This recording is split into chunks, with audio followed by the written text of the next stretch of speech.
So let's see the differences between MapReduce and Spark. Logical architecture, logical point of view, logical architecture point of view. So we will be looking at different technologies that were popular with regards to MapReduce, and now how Spark is actually solving those problems that MapReduce technologies used to solve. So let's say we are having this MapReduce here, and let's say we have Spark here. So this is MapReduce, and here we have Spark Core. Both are basically data processing frameworks, so that's why we are comparing side by side. So here we have Scoop, and then Pig, then we have Hive, then we have Giraffe, then we have Mahavat, then we have Hadoopar. So different technologies are there running on MapReduce. So let me write down these names. So I'm just writing Scoop here, and here we have Pig, here we have Hive, here we have Giraffe, here we have Mahout, some people say Mahavat, some people say Mahout, Hadoopar. So this is for data ingestion and export. This one is for scripting. Language like Pig Latin you can use, and you can write code in procedural language. You can write step-by-step instruction to actually execute MapReduce job, and you don't have to learn something new. So here you need to learn a language called Pig Latin, and Pig Latin language, it will translate into MapReduce jobs. And then we have Hive, which is for ad hoc querying and data analysis over MapReduce. So it is for data warehousing.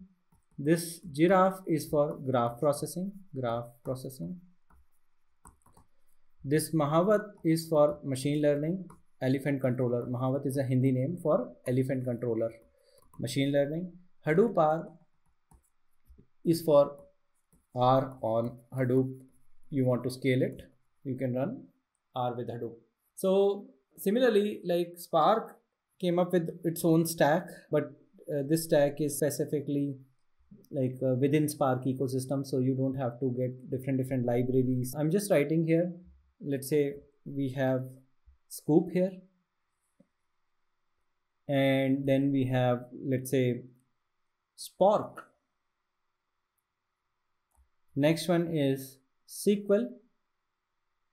Next one is GraphX. Next one is ML. Next one is R.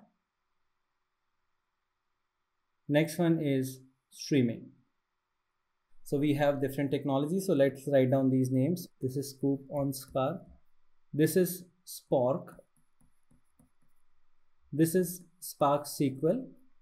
And this is GraphX. This is ML. This is R. And this one is streaming. One thing I want to mention, Hive can run on Spark SQL. So let's compare these two things. So we have Scoop here.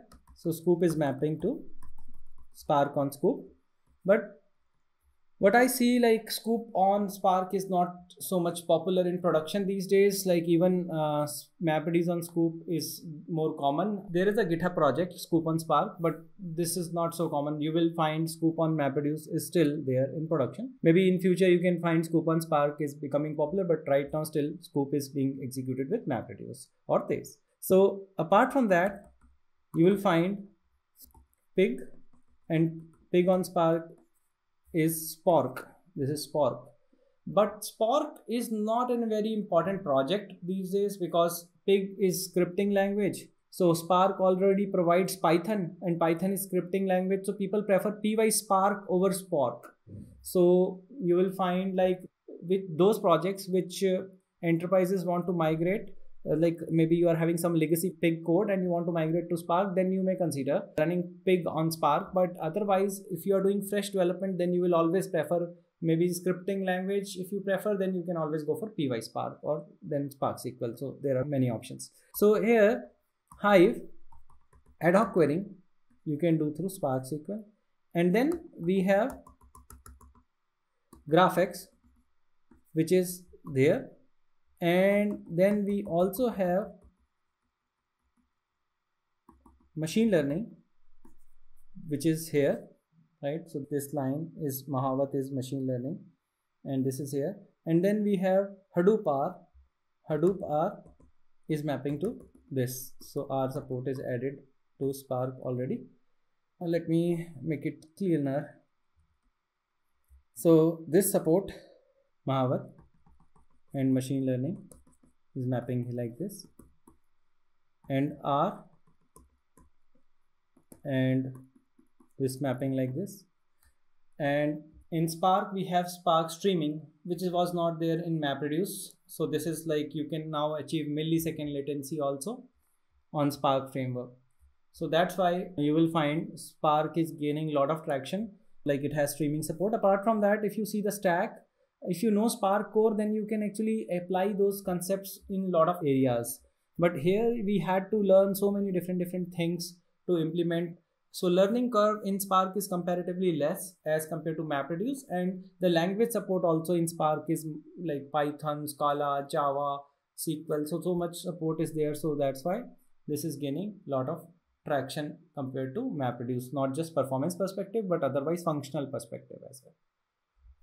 Hope this gives you an idea like why Spark and what is the difference between MapReduce versus Spark.